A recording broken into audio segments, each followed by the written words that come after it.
Querido, minha querida irmã, na carta de Paulo aos Filipenses, capítulo 1, uma palavra da parte de Deus ao seu coração. Você que nos acompanha nas redes sociais, compartilhe essa transmissão com mais algum irmão, um amigo, com amiga, para que ele possa ser abençoado nesse momento, por meio da palavra do Senhor. Paulo escreve aos Filipenses, capítulo 1, nós fizemos a leitura do versículo 12, meus queridos, até o versículo de número 21, e eu quero trazer algumas lições importantes desse texto que nós lemos, oriundas das palavras de Paulo. Paulo estava preso quando escreveu essa carta, estava preso em Roma, por volta do ano 62, 63, da época cristã. Paulo estava preso na capital romana e lá ele, inspirado pelo Espírito Santo, ele escreveu quatro cartas, 4 epístolas, conhecidas como as cartas aos Efésios, Filipenses, Colossenses e a carta de Paulo a Filemon. Essas 4 cartas Paulo escreveu, portanto, estando preso, numa situação de prisioneiro. Como ele se refere nessas cartas, o prisioneiro do Senhor, aquele que estava preso por causa do Evangelho, por causa da sua vida com Cristo e da pregação do Evangelho. Paulo, ele foi preso, foi denunciado pelos judeus e temendo ter um julgamento arbitrário, temendo ter uma condenação arbitrária sem poder se defender, ali perante os judeus, perante o Sinédrio, em Jerusalém, Paulo, ele apela então como cidadão romano para ser julgado conforme as leis romanas. E então Paulo ele é levado, já como preso, uma prisão preventiva, ele é levado até Roma, e chegando em Roma, ele aguarda o seu julgamento, e durante esse período que ele aguardava o seu julgamento e a sentença final, Paulo ele viveu como um preso, mas não encarcerado, numa prisão comum. Paulo ele ficou preso numa prisão domiciliar, porém ele não tinha liberdade de ir e vir, ele era vigiado 24 horas por dia por um soldado romano, e esse soldado, ele era ligado a Paulo, ele tinha um instrumento muito utilizado naquela época, que ligava o soldado ao preso, para que o preso não pudesse assim escapar ou fugir.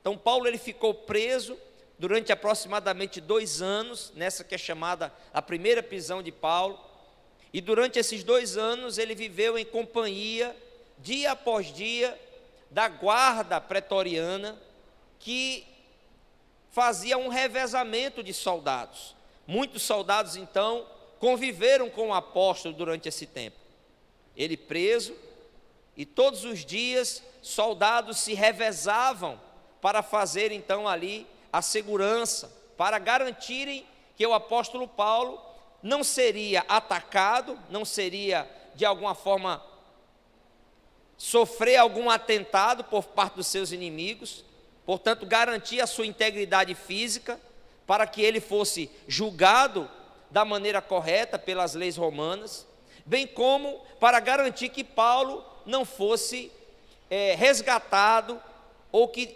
escolhesse fugir. Durante esse período da prisão de Paulo, ele escreveu 4 cartas, e cada carta tem um tema muito específico. A carta de Filipenses é chamada carta da alegria. Aqueles que leem essa carta identificam muitas vezes a expressão está feliz, está alegre, está com gozo, está regozijando. Então Paulo vai usar essas expressões de alegria muitas vezes na sua carta, e ela então é chamada de carta da alegria, ou epístola da alegria. E é interessante que, apesar de receber esse nome de carta da alegria, ela foi escrita num contexto de sofrimento, num contexto de enclausuramento, uma pessoa que estava presa, que estava impedida de ir e vir, de pregar o evangelho, de viajar para outras cidades. Paulo era um missionário, um mensageiro, um proclamador do evangelho, e ele viajava cidades, nações, territórios, e agora ele está preso, impedido de pregar o evangelho nas sinagogas, impedido de testemunhar a Cristo nos lugares onde ele ainda tinha o desejo de ir, porque muitos lugares ainda não tinham sido alcançados pelo evangelho. E durante esse tempo que Paulo ficou preso a um soldado, aguardando o seu julgamento e correndo o risco de morrer, de receber a sentença de morte, Paulo, ele se torna uma pessoa não ressentida ou amargurada, murmuradora, não. Paulo, ele se torna uma pessoa alegre. Porque estava preso? Não. Ele se alegrava não pela prisão em si, ele se alegrava do motivo que ele estava sendo preso. E há uma diferença muito grande. Paulo entendia que não era a prisão que eu trazia alegria. Ele não tinha alegria de estar preso. Ele não tinha alegria de estar unido a um soldado 24 horas por dia. Ele não tinha alegria de poder ser condenado à morte, mas ele se alegrava em saber o motivo que eu tinha levado ali. Qual que era o motivo? Ser uma fiel testemunha de Jesus. Ele se alegrava porque quando ele olhava para as suas algemas, ele dizia assim: eu estou preso por causa do evangelho.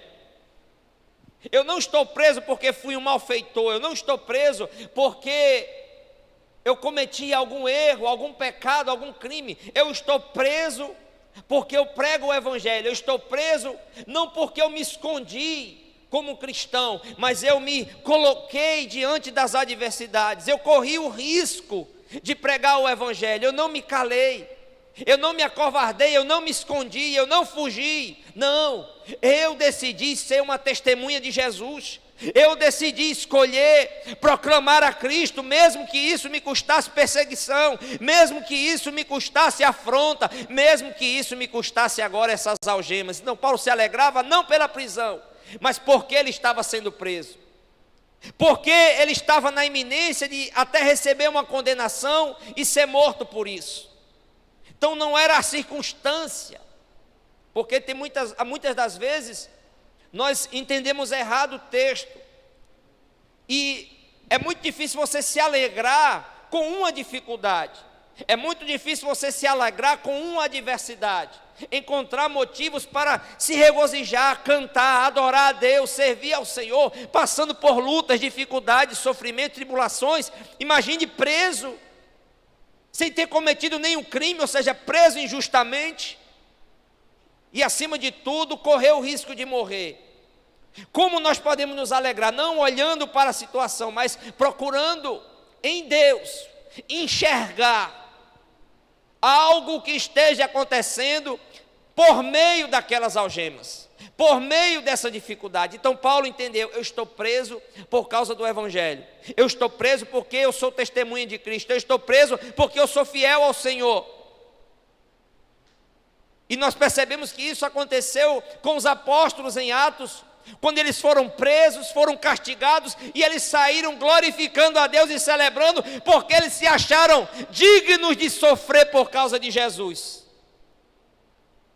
Se hoje qualquer problema faz com que a gente se tranque no quarto, fuja das pessoas, não queira ir para a igreja, mantenha a Bíblia fechada, desliga o som porque não quer mais escutar nenhum hino. Tem gente que está assim, irmãos.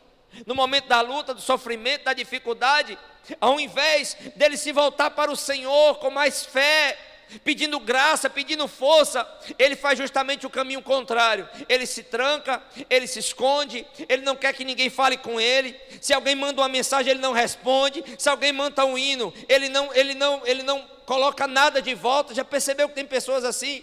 Quando ela está na luta, ela se tranca totalmente, e a gente quer acessá-la por meio de uma palavra, quer saber como é que ela está, e ela se esconde, fecha a Bíblia, desliga o som, não quer mais assistir aos cultos, não quer participar de mais nada, porque ela está olhando simplesmente para o sofrimento, e a luta não é motivo de você se alegrar, mas quando você compreende que há um Deus, Senhor da tua vida, que você pode recorrer a Ele, e pela graça dEle, Ele pode trazer algo proveitoso por meio daquilo.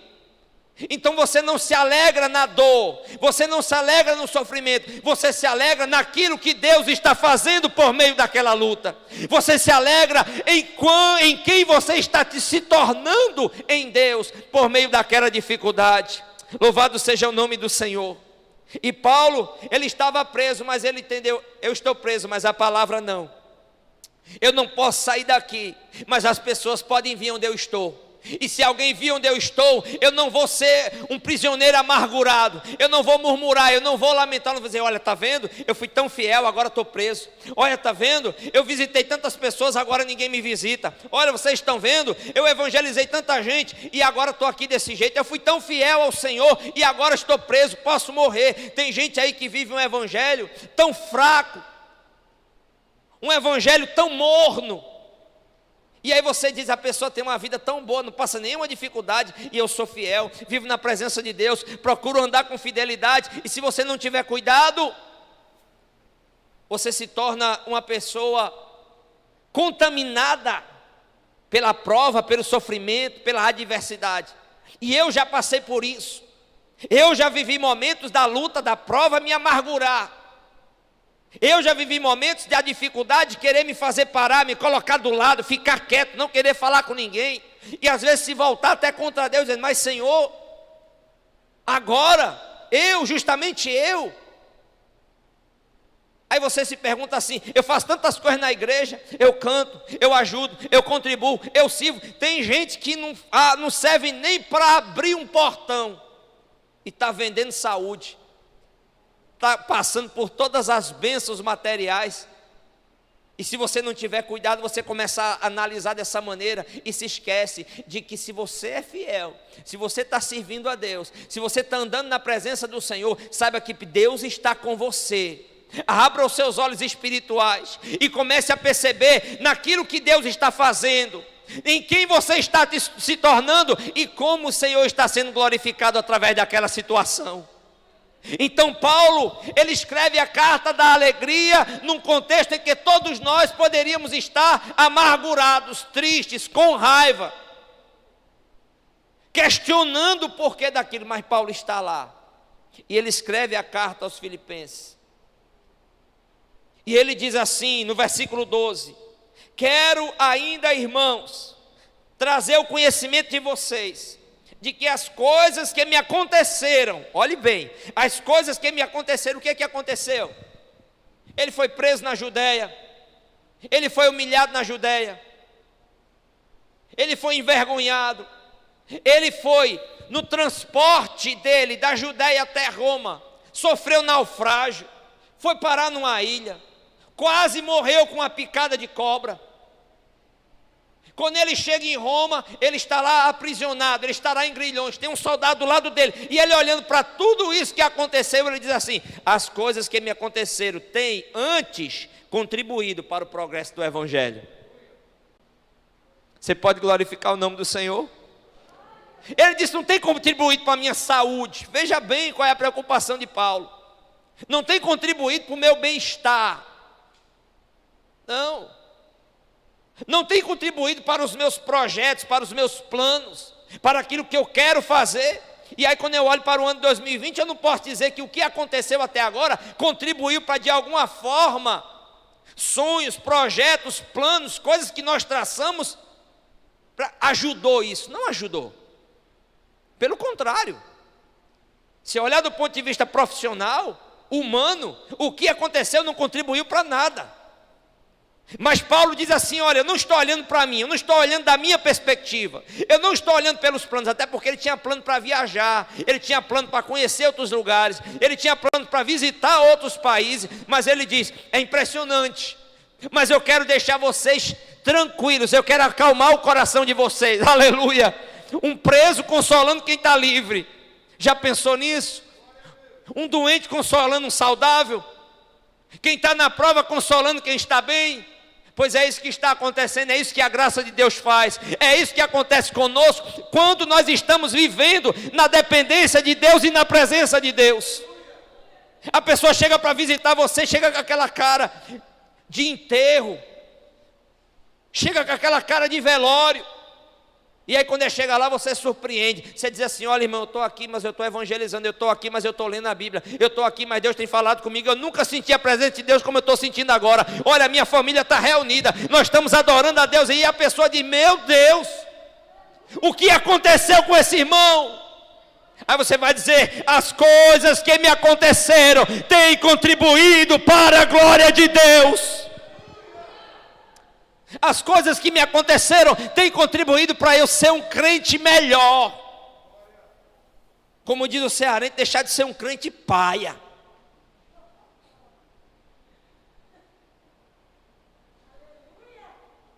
E ser um crente para o qual Deus nos chamou. E Paulo diz: as coisas têm contribuído para o progresso do Evangelho. Como assim, Paulo? Mas o progresso do Evangelho não é se você viajar, não é você estando indo para outros países. O progresso não acontece quando você caminha, você está parado. Pois é, Paulo não podia ir até as almas. O que é que Deus fez? Deus levou as almas até Paulo. Que coisa maravilhosa! Paulo não podia ir até as pessoas que precisavam ouvir de Jesus. O que é que Deus fez? Deus levou as pessoas até Paulo, e ele começou a pregar ali preso. Ele começou a evangelizar, ele começou a falar de Jesus. Judeus, gentios, homens, mulheres, pessoas da classe média, pessoas da classe alta, pobres, todos que iam até Paulo queriam conhecer quem é o apóstolo do Senhor Jesus, quem é o prisioneiro que está nessa cidade, quem é o homem que está revolucionando o mundo. Ele está em Roma, vamos lá na casa dele. E Deus foi tão bom que ele ficou 2 anos sem sair de casa, mas as portas ficaram abertas. Glórias a Deus. Saiba de uma coisa, na vida do servo de Deus, Deus sempre, quando fecha algumas portas, abre outras. Algumas portas para Paulo foram fechadas, outras foram abertas. Pessoas que ele jamais alcançaria, ele passou a alcançar, porque Deus abriu outras portas. Você crê que Deus pode abrir outras portas para você? Portas que se fecharam, e aqui eu estou falando em todas as dimensões. Não olhe apenas para uma dimensão, não olhe apenas para um lado. Perceba que se algumas portas se fecharam na sua vida, Deus abriu outras, com certeza. Então não insista na porta que Deus fechou, porque quando Ele quiser, Ele abre de novo. Entre pela porta que Ele já escancarou diante de você. Paulo não fez: vou cruzar meus braços, enquanto eu não sair daqui eu não prego. Enquanto Deus não mandar o anjo, igual mandou lá para Pedro, lembra? Que a igreja estava orando por Pedro, Deus mandou o anjo, e o anjo foi lá na prisão onde Pedro estava, e saiu abrindo tudo, e Pedro saiu, caminhando pelas portas. Deus podia fazer isso com Paulo? Claro, claro que podia. Deus não fez, mas pelo fato de Deus não fazer, não significa que Deus não estava fazendo alguma coisa, que Deus não estava trabalhando, que Deus não estava agindo. Então Paulo disse: eu quero deixar bem claro para vocês uma coisa, antes de vocês ficarem tristinhos, lamentando, achando que eu estou preso, achando que o evangelho está parado, achando que o reino de Deus está sendo prejudicado. Tem muita gente que não gosta da igreja, tem muita gente que não gosta de crente, que está comemorando, dizendo assim: ah, que coisa boa essas igrejas fechadas, que coisa boa que não está tendo mais esses barulhos, que coisa boa que esses crentes agora não estão mais com seus cultos, e nos acusando de tantas coisas. Eu quero lhe dizer uma coisa, eu quero só deixar bem claro, que Deus continuou trabalhando, a igreja não ficou parada. Uma porta se fechou, Deus abriu outras. Deus só mudou a maneira de trabalhar, mas continuou trabalhando. Aleluia, glória a Deus. Porque o nosso Deus, Ele não precisa de um templo para ser servido e adorado. Glória a Jesus. Louvado seja o nome do Senhor. Harabacharabacarabahaya. E aí ele diz no versículo 13: de maneira que as minhas cadeias, as minhas algemas, os meus grilhões. E aí ele diz: em Cristo. Ele não estava preso, ele não se considerava um preso de César, ele se considerava um preso de Cristo. Veja o entendimento de Paulo da soberania de Deus sobre a vida dele. Eu não estou preso em César, eu estou preso em Cristo.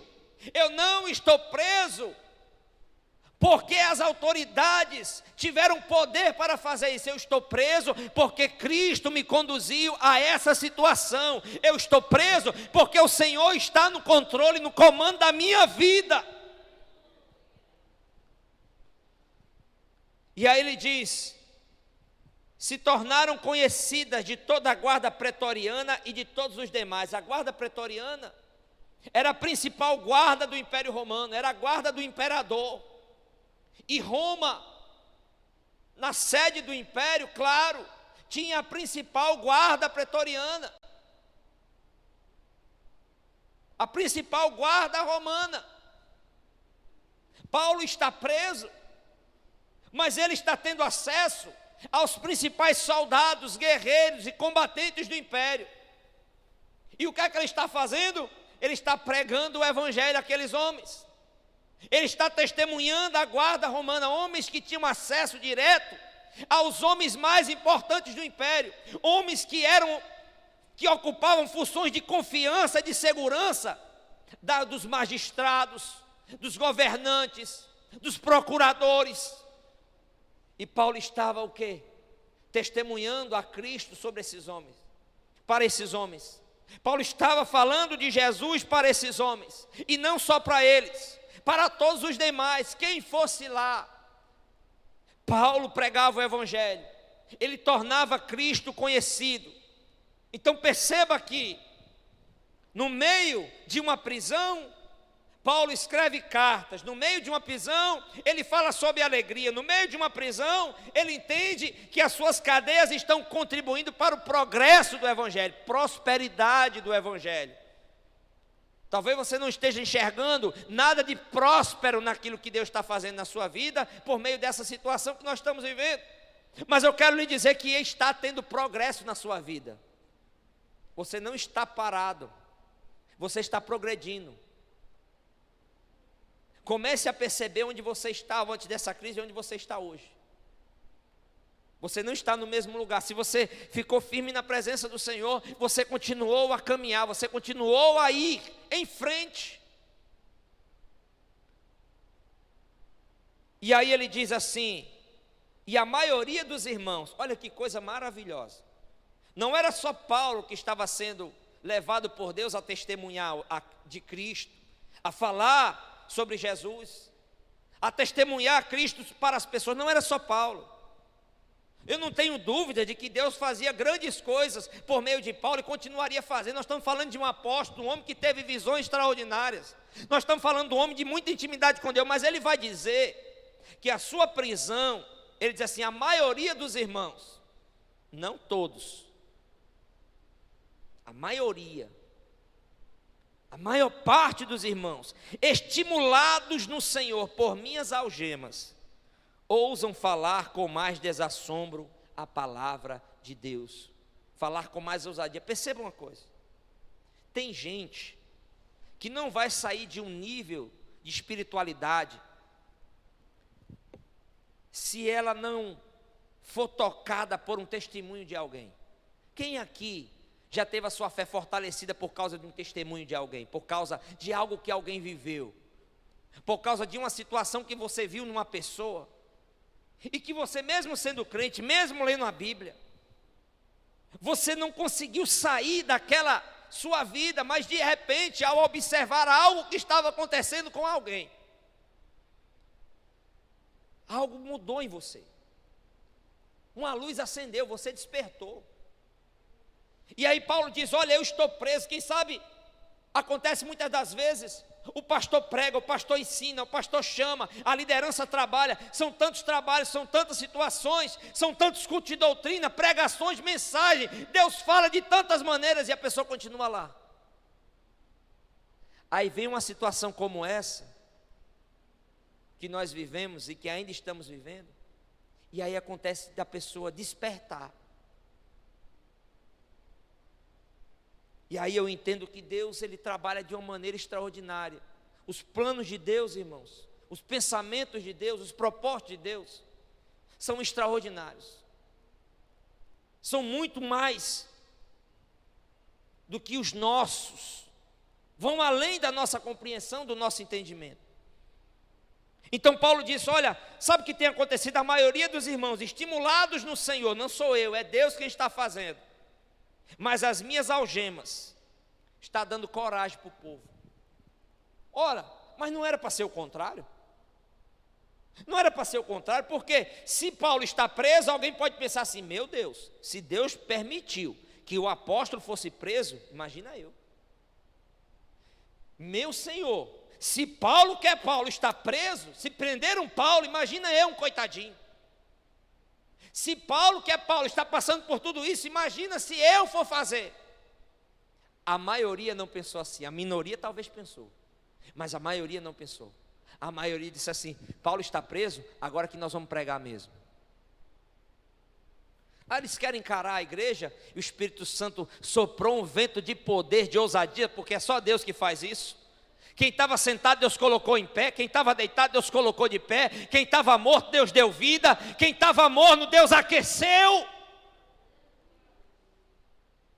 E aí a maioria dos crentes, dos cristãos, dos irmãos, Paulo diz, começou a falar com ousadia, com intrepidez, sem medo. Saíram das cavernas, saíram dos esconderijos, saíram da mornidão espiritual. Deus pode fazer isso, se você estiver atento o que Deus quer fazer com sua igreja, nessa situação que nós estamos vivendo, e depois dela, você pode se surpreender com você e com outras pessoas. Você vai dizer, meu Deus, aquela pessoa está assim, aquele homem está desse jeito, aquela mulher está dessa maneira, aquele jovem está assim. Glórias a Deus, bendito seja o nome do Senhor, que continua a trabalhar, a agir, a operar na vida daqueles que nele esperam. Paulo diz, falar com mais desassombro. E aí ele continua, falando que muita gente decidiu pregar o evangelho, alguns até tendo um sentimento errado, mas nem com isso Paulo se incomodou. Cristo está sendo pregado. Não vou entrar nessa parte do texto, mas eu quero finalizar dizendo, quando ele diz assim, porquanto para mim o viver é Cristo e o morrer é lucro. Para Paulo, a vida e a morte, ele tinha uma perspectiva totalmente diferente. Ele diz, para mim o viver é Cristo. Ou seja, a fonte do meu viver é Jesus.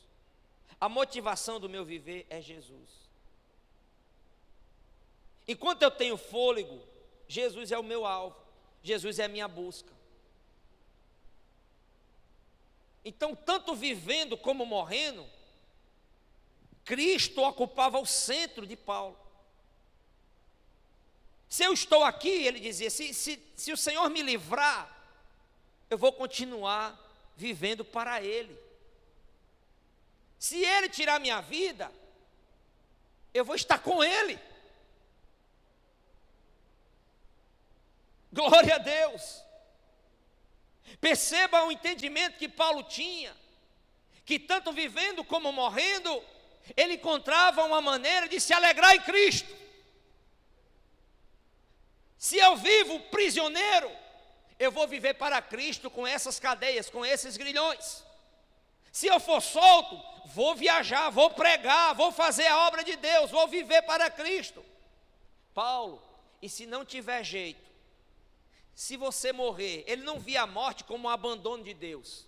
Ele não via a morte como Deus o abandonou, Deus não ouviu sua oração, Deus não socorreu. Ele via a morte como uma promoção. Ah, vocês querem me matar?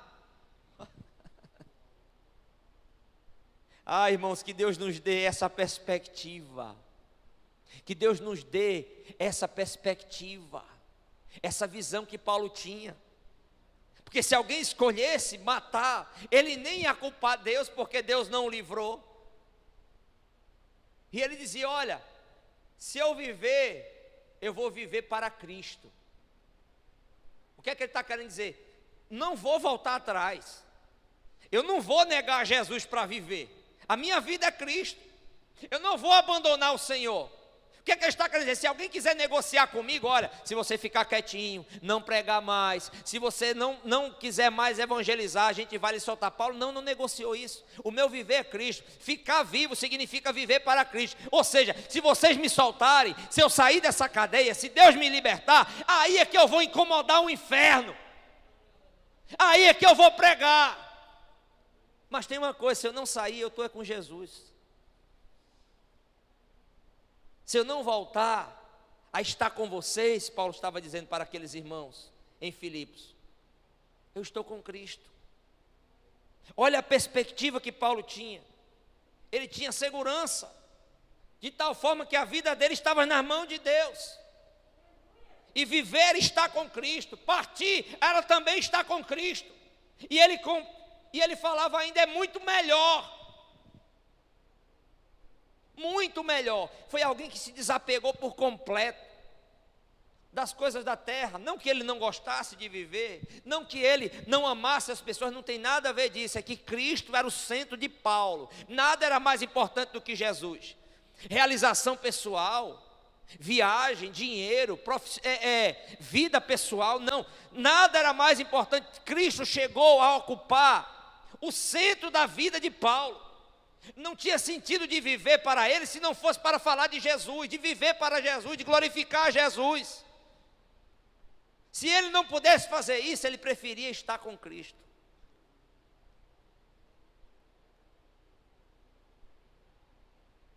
Então o que é que mais Paulo tinha medo de perder? A vida? Não. A liberdade? Não. A sua proeminência? Não, até porque ele já estava perdendo. Tinha muita gente que já estava pregando no lugar dele, querendo tomar o lugar dele, porque ele estava preso. E essas pessoas que ele fala, tem gente aí pregando por vaidade, tem gente pregando, porque já tinha gente querendo assumir a posição de Paulo, puxar o tapete de Paulo, desacreditar Paulo, tirar ele de cena, aproveitar que ele estava preso para assumir. Paulo estava preocupado com isso? Não, Cristo está sendo pregado, glória a Deus. Se eu continuar vivo, é para Jesus. Se eu partir, vou estar com Ele. E eu quero dizer uma coisa para vocês, viu? Paulo está querendo dizer em outras palavras, é muito melhor. É muito melhor. E aí a gente percebe, para nós concluirmos, meus irmãos, que a perspectiva de Paulo, ele via as cadeias, os sofrimentos, aí trazendo para nós, as adversidades, as lutas, as batalhas. Paulo via como obstáculos e barreiras derrubadas. Paulo via como portas abertas. Paulo via como uma maneira de glorificar o Senhor. Paulo via como uma maneira de se alegrar e confortar os irmãos. Paulo via todo o sofrimento, toda a luta, toda a batalha que ele estava vivendo, não como fracasso, não como derrota, não como perda, mas sempre como um ganho. E aí ele vai para o limite de todas as coisas. E se a morte chegar a Paulo, é muito melhor, eu estou com Cristo. Então não tinha maneira, não tinha forma de alguém roubar a alegria de Paulo. Você sabe por quê? Porque Jesus disse, onde tiver o teu tesouro, estará o teu coração. Se o seu coração, se o seu tesouro for o Senhor, não pode ser roubado.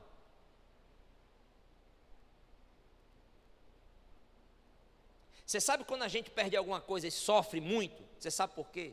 Que a gente fica inconsolável, que a gente não aceita ser consolado quando a gente perde alguma coisa, nem por Deus. Sabe por quê? É sincero isso que eu vou falar. E eu não estou sendo hipócrita, porque eu também passo por isso. Quando a gente perde alguma coisa e não aceita ser consolado, e algumas pessoas abandonam a igreja e algumas querem tirar até a própria vida, você sabe por quê? É porque aquela pessoa era mais importante do que Deus. Isso é uma verdade difícil para nós, mas é a verdade. Se nós perdermos algo, isso que a gente perder, nos matar por dentro, a vida não estava a Deus, a vida estava naquilo. Você sofre, você chora, você fica triste, mas você se levanta, sabe por quê? Porque a sua vida está nele.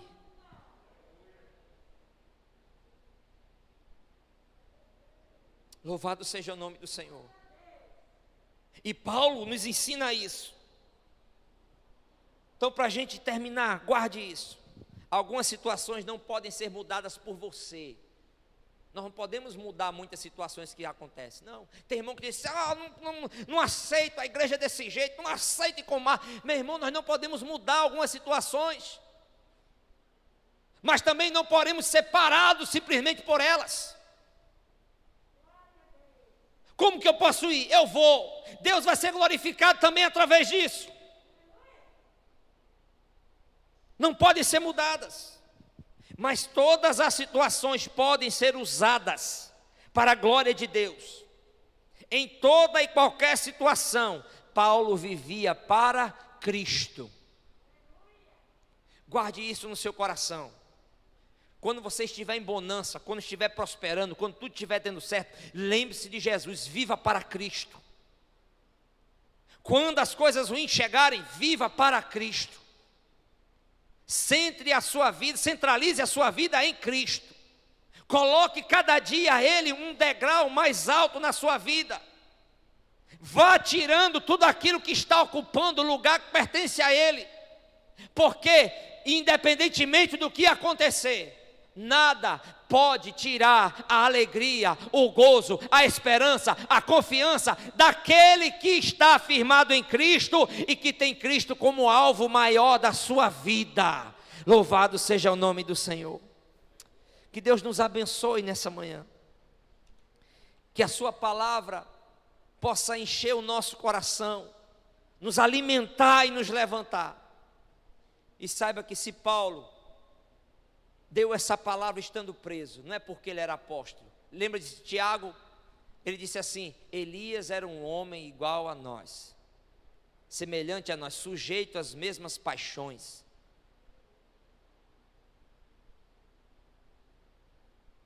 Podemos viver uma vida centrada em Cristo, para a glória de Deus, Cristo reinando no nosso coração. E independente daquilo que a gente está vivendo, a gente começa a enxergar: Deus está fazendo alguma coisa por meio disso. Algumas barreiras estão sendo derrubadas, está tendo progresso, portas foram fechadas, mas outras se abriram. E nós continuamos seguindo na presença do Senhor, até o dia que Ele voltar, ou até o dia que Ele nos promover para estarmos com Ele. Louvado seja o nome do Senhor. Vamos ficar de pé e vamos louvar a Deus. Eu quero chamar aqui o irmão Neto, nosso ministério de louvor. Aleluia. Onde você está agora? Eu quero orar por você. Curva a sua cabeça. Como você chegou hoje nessa manhã? O que você passou nesses dias? Talvez eu não sei. Talvez ninguém que está aqui saiba o que você passou. Às vezes a gente conhece o que está na rede social, a gente conhece aquilo que as pessoas falam, ou aquilo que você deixa que as pessoas saibam, mas aquilo que verdadeiramente aconteceu nesses dias, só você sabe. O que você passou, tempos difíceis, tempos de dificuldade, os momentos que você viveu, quem sabe tristeza, solidão, angústia, perda, dor. Momentos às vezes de coração estar frio, de não aceitar planos que foram frustrados, planejamentos que não deram certo, de questionar o Senhor, a palavra, as promessas de Deus. Como você viveu esses dias? Mas você está aqui. Algumas pessoas partiram, outras ainda estão doentes, outras estão internadas, outras perderam a fé, outras estão perdidas, mas você está aqui. Deus sabe como você chegou aqui, como que você veio, sem força, abatido, cansado, trazido por alguém, recebeu um convite de outra pessoa, mas você veio. quero orar por você para que você enxergue progresso de Deus na tua vida. Paulo disse: a palavra, o evangelho está progredindo.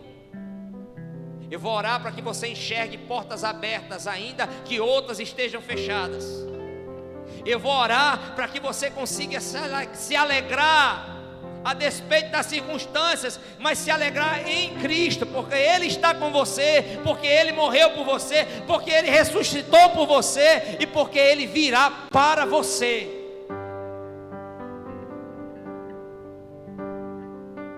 Pai, em nome de Jesus, o nosso coração está diante de Ti nessa manhã,